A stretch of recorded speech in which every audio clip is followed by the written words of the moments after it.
1945년 겨울 해방을 맞이하고 불과 4개월 만에 어린이 신문 창간호가 발행됐습니다. 해방이라는 엄청난 변화가 있었던 해. 과연 당시 어린이들은 어떤 상황이었을까요? 해방 당시 어린이들은 많은 혼란을 겪었습니다. 그들은 태어나면서부터 일본 제국의 시민이었고 그 황민화 교육을 철저히 받았던 세대이기 때문입니다. 그래서 어린이 신문은 그 어린이들이 가졌던 그런 가치관을 전복시키고 그리고 황민화 교육을 좀 부정할 그런 의무와 과제가 있었습니다. 대표적인 기사 중에 불살은 신군과 신사, 천황을 치우라 라는 그 내용을 찾아볼 수 있습니다. 이 신공이니 신사니 하는 것은 두말할 것 없이 일본 사람들이 저희에게 복종시키려는 수단으로 모시아놓은 터무니없는 사당이다. 천황의 말 한마디는 신령님의 말과 같으며 또 천황의 명령이라면 죽으래도 마다 아니해야 된다는 것으로 배워왔다. 이것은 전혀 터무니없는 거짓말이다. 이처럼 어린이 신문 창간호에는 식민지 시대를 청산하고자 하는 의지가 드러나 있습니다. 또 신문 지면 곳곳엔 독립을 위해 해외에서 고생했던 독립운동가들의 소식이 등장하는 걸 볼 수 있죠.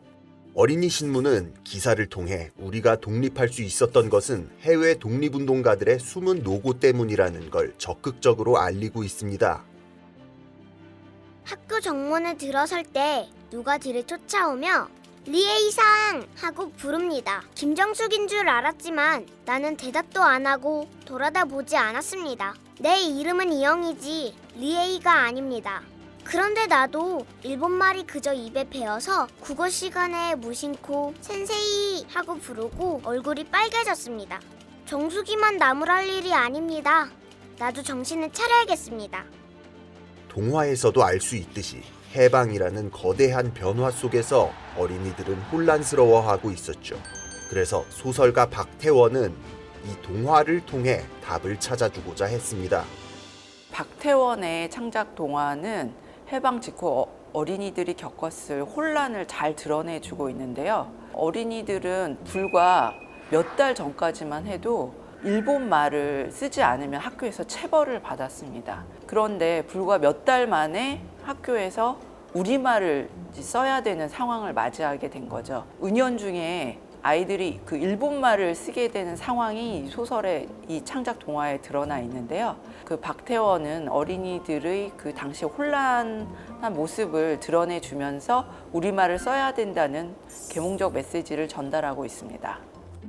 해방 후 되찾은 것은 말과 글뿐만이 아닙니다.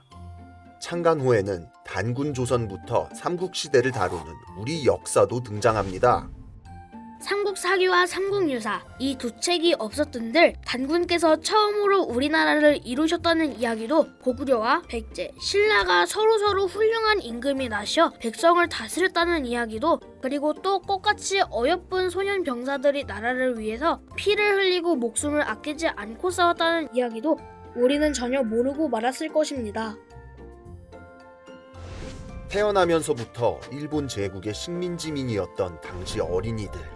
해방된 나라의 국민이라는 정체성을 부여하기 위해 어린이 신문 창간호는 우리 역사, 우리 말, 우리 글을 강조했습니다. 어린이 신문 창간호는 첫눈에 보기에도 갖고 싶고 읽고 싶게 눈길을 잡았는데요. 제호 옆 컬러 사파는 어린이들에게 호감을 끌면서도 고급스러운 느낌을 줍니다. 지면 배치와 구성도 세련미와 가독성이 빼어난데요. 당시 우리 사회가 어린이 신문에 얼마나 많은 공을 들였는지 알 수 있죠. 그럼 첫 면부터 다시 꼼꼼히 살펴볼까요? 제호 아래 동요가 등장하고요. 만화도 한 편 실려 있군요. 이 동요는 창간호 첫 지면의 절반을 차지하고 있네요. 우리나라를 대표하는 아동문학가 윤석중 시인이 해방의 기쁨을 담아 만든 동요입니다. 새 나라의 어린이는 일찍 일어나 이 노래가 이토록 중요하게 다뤄진 이유, 대체 뭘까요? 없는 나라 우리나라 좋은 나라 새나라의 어린이는 윤석중에 동시에 곡을 입힌 곡입니다. 새나라의 건강한 주체로서 어린이가 새나라의 그 희망이 되어야 한다는 그런 메시지를 담아서 그 어린이 신문 창간호의 제1면을 차지하게 된 것으로 볼 수 있습니다. 이 만화는 당대 최고의 만화가로 알려진 김용환 선생의 작품입니다. 육지든 바다든 마음대로 갈 수 있는 독립호를 타고 자유롭게 여행을 떠나는 복남이 당시로서는 파격적인 수륙 양용차를 타고 떠나는 모습이 흡사 해방된 자유를 만끽하는 것처럼 보이지는 않나요? 어쩌면 어린이 신문 창간호 편집인들은 이 만화를 통해 어린이들에게 자유로운 세상이 찾아왔다는 걸 알려주고 싶었을지도 모르겠습니다. 동요 새나라의 어린이와 만화 복남이의 모험에는 어른들의 바람이 담겨 있습니다. 전쟁을 위해 어린이를 동원하고 착취하는 헛나라가 아니라 욕심쟁이 없고 서로 믿고 정답게 사는 새 나라입니다. 아마 어린이 신문 창간호를 만들던 이들은 그 새 나라의 희망이 미래를 살아갈 우리 어린이였단 걸 알고 있었던 것 같습니다. 어린이들도 이러한 어른들의 마음을 모르진 않았던 것 같군요. 독자 투고란 우리 세상에 올라온 글들을 볼까요? 우리나라가 독립이 된다. 우리도 이제는 대통령도 될 수 있고 총리 대신도 될 수 있다. 나는 오늘부터 열심히 우리 글을 공부하여 훌륭한 사람이 될 수 있게 힘쓰고 있다. 우리 아버지께서는 지금이 우리 조선을 위하여 일할 때라고 하십니다. 나와 동생은 힘껏 열심히 공부해서 우리 조선 나라를 위하겠습니다. 무궁화 삼천리 우리 조선 길이길이 보전합시다. 열심히 노력해 서로 믿고 살 수 있는 정다운 나라를 만들겠다는 당시 어린이들의 다짐을 확인할 수 있네요.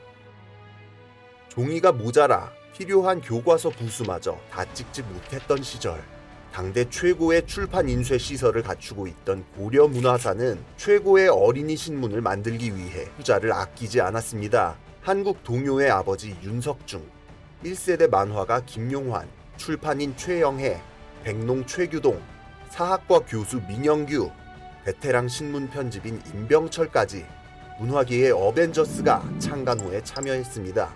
이 정도 되니 어린이 신문 창간호에 대한 대중의 관심은 준비 단계에서부터 뜨거웠고 발간과 동시에 큰 인기를 끌었습니다. 당대 네로라 하는 지식인들이 집필한 어린이 신문은 교실에서 즐겨 이용되던 부교재였습니다. 또 하나의 교과서로서 우리 어린이들 곁에 있었던 거죠.